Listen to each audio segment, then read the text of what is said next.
මේ වෙලාවේ හැමෝම කතා වෙන්නේ ඇමරිකාවෙන් ඉරානයට බෝම්බ දැමූ ඇමරිකාවේ B2 යානය ගැනයි. මේ යානය ස්ටෙල්ත් බෝම්බ ලෙසත් හඳුන්වනවා. ඉතින් මේ යානයේ හැඩය ගොඩක් වෙනස්. ත්‍රිකෝණාකාර හැඩයකින් යුත් මේ යානය වායුගෝලය හරහා ගමන් කරන විට වාතාශ්‍රය අඩු කිරීමට සහ රේඩාර් වලට නොපෙනෙන ලෙස රහසිගතව ගමන් කළ හැකි ආකාරයට මේ නිර්මාණය කරලා තියෙනවා.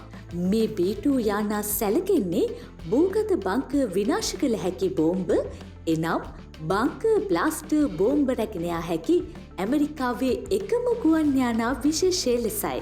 නියමුවන් දෙදෙනෙකුට මේ යානයේ ගමන් කිරීමේ හැකියාව පවතින අතර මෙවැනි යානා 21ක් ඇමරිකාව සතුව පවතිනවා.